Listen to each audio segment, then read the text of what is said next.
فیصلہ کرنے والا ہے۔ قرآن مجید میں اللہ تعالیٰ ارشاد فرماتے ہیں کہ اے ایمان والو، اللہ کو بہت زیادہ یاد کیا کرو اور صبح و شام اس کی پاکی بیان کرو۔ یہ اللہ تعالیٰ کا ایک حق ہے جسے ذکر الہی کہتے ہیں۔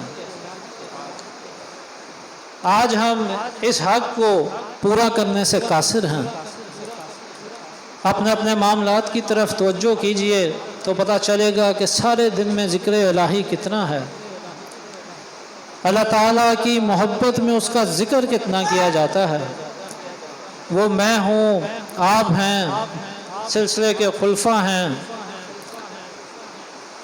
کوئی 20 سال کا نوجوان ہے، چاہے 50 سال 60 سال کا کوئی بزرگ ہے، سب کو اپنی طرف توجہ ہونا چاہیے کہ اپنی زندگی میں، اپنے روزمرہ کی زندگی میں ہم اس اللہ تعالیٰ کو، اس ذات کو کتنا یاد کرتے ہیں، اس کا کتنا ذکر کرتے ہیں، کیونکہ ہم جانتے ہیں کہ وہی اس دن کا مالک ہے، اسی نے سزا دینی ہے، اسی نے جزا دینی ہے۔ اور ایک ہماری حالت ہے اور ایک اللہ تعالیٰ فرما رہے ہیں کہ اے ایمان والو، اللہ کو بہت زیادہ یاد کرو اور صبح و شام اس کی پاکی بیان کرو۔ اور ایک اور جگہ پہ ارشاد ہے کہ اللہ تعالیٰ کو بڑی کثرت سے یاد کرو تاکہ تم فلاح پا جاؤ۔ یہ تمام وہ باتیں ہیں جو اللہ تعالیٰ خود اس نورانی کتاب میں فرما رہے ہیں، جو کلام حق ہے۔ یہ تمام معاملات جاننے کے باوجود ہم آج کہاں کھڑے ہیں؟ یہ ایک لمحہ فکریہ ہے کہ اللہ تعالیٰ کے اس حق کو لے کے کہ ذکر الہی میں ہم کتنا آگے ہیں اور اس میں کیا کمیاں ہیں۔ حدیث پاک ہے حضور پاک صلی اللہ علیہ وآلہ وسلم کا، ارشاد ہے، فرمایا کہ ہر درخت اور ہر پتھر کے پاس اللہ کا ذکر کرو، کیونکہ بندہ جہاں جہاں اللہ تعالیٰ کا ذکر کرتا ہے تو قیامت کے دن وہ جگہ گواہی دے گی کہ اس بندے نے میرے قریب یا مجھ پر اللہ کا ذکر کیا تھا۔ اور اسی حدیث کو اگر آگے لے کے چلیں تو قرآن پاک میں بھی اللہ تعالیٰ اس کی تصدیق فرماتے ہیں کہ اس دن یعنی روز محشر زمین اپنی خبریں بیان کرے گی۔ وہ یہی خبریں ہیں کہ ہم نے کس جگہ پہ جا کے اللہ کا نام دیا، کہاں پہ کیا برائی کی، کہاں پہ کس کو دھوکہ دیا، کہاں پہ کسی کے ساتھ ناانصافی کی، کہاں پہ نماز ادا کی، کہاں پہ نوافل ادا کیے، کہاں پہ اللہ کا شکر بجا لائے۔ یہ تمام وہ باتیں ہیں جو ہماری زندگی سے ناپید ہوتی جا رہی ہیں۔ ہم اگر پنجگانہ نماز پڑھتے ہیں تو ہم سمجھتے ہیں کہ شاید ہم سے بڑا عالم، مولوی، پرہیزگار، متقی اور ہے ہی کوئی نہیں، اور اللہ قرآن پاک میں فرما رہا ہے کہ ہر وقت اللہ کا ذکر کرو۔ سورہ عمران میں اللہ تعالیٰ ارشاد فرماتے ہیں، اہل ایمان میں جو عقل والے ہیں ان کی نشانیاں بیان فرمائیں۔ اہل ایمان میں عقل والوں کی نشانی بیان فرمائی اور فرمایا کہ وہ لوگ جو اللہ کا ذکر کرتے ہیں، کس طرح؟ اٹھ کھڑے ہو کر، بیٹھ کر اور اپنے پہلوؤں پر لیٹ کر، یعنی ہر وقت اللہ تعالیٰ کی پاکی بیان کی جائے، ہر وقت اللہ تعالیٰ کی بڑائی بیان کی جائے۔ یہ ہم پہ اللہ تعالیٰ کا حق ہے، کیونکہ وہ ہمارا خالق ہے، کیونکہ وہ اس روز جزا کا مالک ہے۔ ہمیں اللہ تعالیٰ سے دعا ہے کہ اللہ تعالیٰ ہمیں توفیق دے اپنے اس حق کو پورا کرنے کی۔ اور ذکر الہی سے ہوتا کیا ہے؟ ذکر الہی سے دل کا نور بڑھتا ہے، ذکر الہی سے دنیا کی محبت ختم ہوتی ہے، ذکر الہی سے دل کی صفائی ہو جاتی ہے، ذکر الہی سے اللہ کا قرب حاصل ہو جاتا ہے، اور جب اللہ کا قرب حاصل ہو جائے گا تو دین و دنیا حاصل ہو جائے گی۔ یہ تمام وہ چند فائدے ہیں جو اللہ کے ذکر میں پوشیدہ ہیں۔ ضرورت اس چیز کی ہے کہ ہم اللہ تعالیٰ کے اس حق کو اپنائیں اور اس کو پورا کریں۔ حدیث قدسی ہے کہ حضور پاک صلی اللہ علیہ وآلہ وسلم نے ارشاد فرمایا کہ اللہ تعالیٰ ارشاد فرماتے ہیں جو بندہ زمین پر جس طرح میرا ذکر کرتا ہے میں عرش پر اس طرح اس کا ذکر کرتا ہوں۔ اگر وہ میرا ذکر تنہائی میں کرتا ہے میں عرش پہ اس کا ذکر تنہائی میں کرتا ہوں، اور اگر وہ میرا ذکر زمین میں کسی اجتماع مجلس میں کرتا ہے تو میں عرش پہ اس کا ذکر اجتماع اور مجلس میں کرتا ہوں۔ اب عرش پہ مجلس کیا ہوگی؟ یقیناً اللہ اور اس کے فرشتے ہوں گے، اور اگر کوئی زمین پہ اللہ کا ذکر تنہا کر رہا ہے یا کسی مجلس میں کر رہا ہے تو ویسے ہی اللہ تعالیٰ اس کا ذکر عرش پہ بلند کرے گا۔ یہ اللہ تعالیٰ کی شان ہے، لیکن ہمیں ضرورت یہ ہے کہ ہم اللہ تعالیٰ کے اس حق کو اپنی زندگیوں میں شامل کریں اور اس کو پورا فرمائیں۔ ایک اور اللہ تعالیٰ کا بہت ہی پیارا حق وہ یہ ہے کہ اللہ کی رضا پہ راضی ہونا۔ اللہ کی رضا پہ راضی ہونا یہ بھی اللہ تعالیٰ کا ایک حق ہے۔ آج ہماری زندگیاں جس کشمکش کا شکار ہیں اس کی ایک بڑی وجہ یہ ہے کہ اللہ تعالیٰ پہ بھروسہ اٹھ گیا، اللہ تعالیٰ پہ وہ یقین کامل نہیں اس ذات پہ۔ رزق ہے تو پاکستان میں رزق نہیں مل رہا، کہیں باہر جا کے دیکھ لیتے ہیں کہ شاید وہاں پہ کوئی اور رب ہے جس نے رزق دینا ہے۔ اتنی افراتفری زندگی میں پیسے کو مال و دولت کو لے کے ہے، اس کی بڑی وجہ صرف یہی ہے کہ اللہ کے اس حق کو چھوڑ بیٹھے ہیں، اللہ کی رضا میں راضی ہونا چھوڑ دیا ہے۔ اللہ نے بیٹیاں عطا فرمائیں پھر گلا، جو بے اولاد ہیں ان کا اپنا گلا، جن کو اولاد نرینہ نہیں دی ان کا اپنا گلا، جس کو ایک بیٹا دے دیا اس کا اپنا گلا کہ دو بیٹے کیوں نہیں عطا کیے۔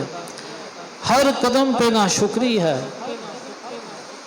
اور اپنی زندگیوں پہ اپنے ماحول پہ نظر ڈالیں کہ اپنی دعاؤں میں اللہ کا کتنا شکر ادا کرتے ہیں، اور اللہ سے سوائے دنیا کے اور اپنی اس دعا میں کیا مانگتے ہیں۔ کبھی غور کیجئے گا اپنے الفاظ کو، اگر شاید وہ بھی خوش نصیب لوگ ہیں کہ اپنی دعا میں 10 سے 15% بھی دین اور اپنی آخرت کی بھلائی مانگتے ہیں یا اللہ کا شکر ادا کرتے ہیں، ورنہ 99% لوگ دنیاوی چیزیں، شکایات، معاملات کو لے کے اپنی دعاؤں میں اللہ کے حضور حاضر ہوتے ہیں۔ بے شک اسی ذات سے مانگ رہا ہے، لیکن کبھی اس کا شکر بھی ادا کر کے دیکھیں کہ اس شکر ادا کرنے پہ وہ کیا کیا عطا کرتا ہے۔ حضرت سہل بن عبداللہ تستری رحمۃ اللہ علیہ فرماتے ہیں کہ ایسے ہو جاؤ جس طرح غسال کے سامنے میت ہوتی ہے،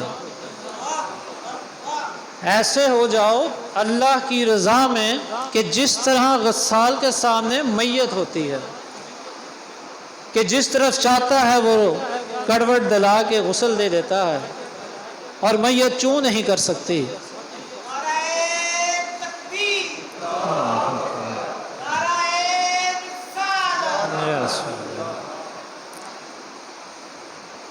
تو اللہ کی رضا میں راضی ہونا سیکھیں، کبھی ہو کے تو دیکھیں کہ ہوتا کیا ہے۔ معاملات پھر وہی ہیں کہ ہماری زندگیاں کامیاب کب بھی ہوں گی کہ جب رب ہم سے پوچھے کہ کیا چاہتا ہے تو بندہ کہے مولا جو تو چاہتا ہے۔ تو پھر اللہ تعالیٰ کی یہ شان نہیں ہے کہ وہ کسی کو خالی ہاتھ لوٹائے، پھر جو مانگیں گے وہ بھی عطا کرے گا، لیکن ضرورت اس چیز کی ہے کہ اللہ تعالیٰ کی رضا میں راضی ہوں۔ اور ایک اور بہت اللہ تعالیٰ کا پیارا حق کہ اللہ تعالیٰ سے توبہ طلب کرتے رہیں، اللہ تعالیٰ سے اپنے گناہوں پہ، اپنی غلطیوں پہ ہر وقت توبہ اللہ سے مانگتے رہیں، کیونکہ یہ انبیاء اکرام کی سنت ہے، یہ صحابہ اکرام کی سنت ہے، یہ تابعین، تبع تابعین، اولیاء اکرام کی سنت ہے۔ کیا ان کو نہیں پتا تھا کہ اللہ تعالیٰ غفور الرحیم ہے؟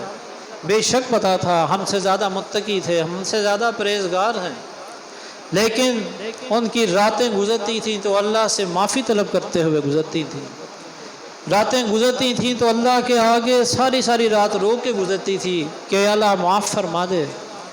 اور آج ہماری اپنی حیثیت اور اوقات کیا ہے اور ہمارے حالات کیا ہیں، آپ سب اپنے اپنے معاملات بخوبی جانتے ہیں۔ اللہ تعالیٰ کے اس حق کو جانیے اور اس سے فائدہ اٹھائیے۔ اللہ تعالیٰ سورہ مزمل میں اللہ تعالیٰ ارشاد فرماتے ہیں کہ قل یا عبادی،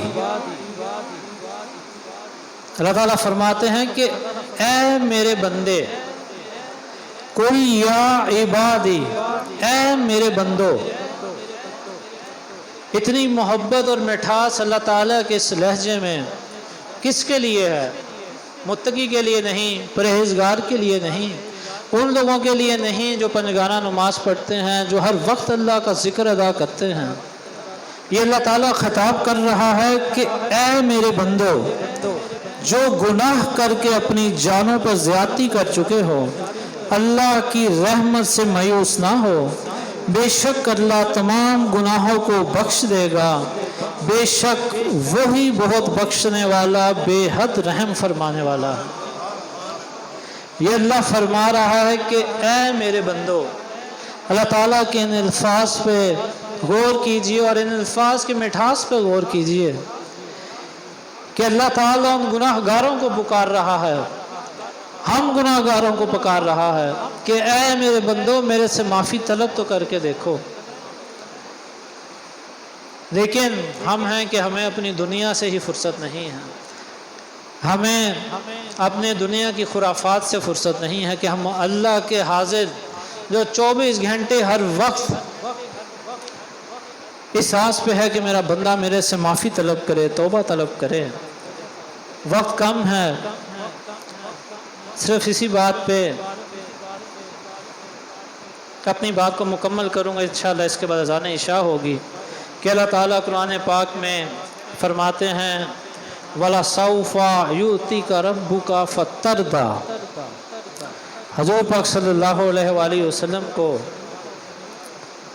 یہ ارشاد فرمایا کہ ان قریب آپ کا رب آپ کو اتنا دے گا کہ آپ راضی ہو جائیں گے۔ اب غور طلب بات یہ ہے کہ حضرت ابن عباس رضی اللہ عنہ بیان کرتے ہیں اس آیت کی تفسیر میں کہ آپ صلی اللہ علیہ وآلہ وسلم کی رضا یہ ہے کہ آپ کی تمام امت جنت میں داخل کر دی جائے۔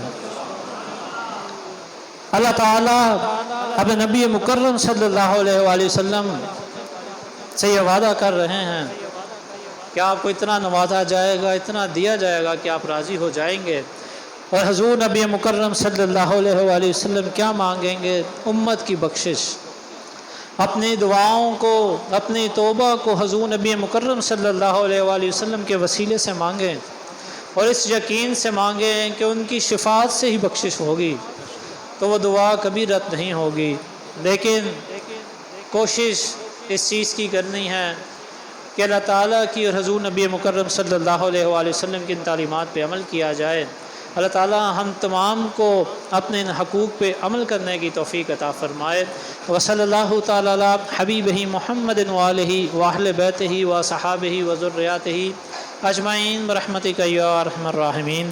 بلا تاخیر میں کہوں گا کہ اذان عشاء ادا کی جائے اور اس کے بعد منہاج نعت کونسل اپنی نعت پاک کو مکمل کریں گے، اس کے بعد ہم نماز عشاء با جماعت ادا کریں گے، انشاءاللہ اس کے بعد دعا اور لنگر ہوگا۔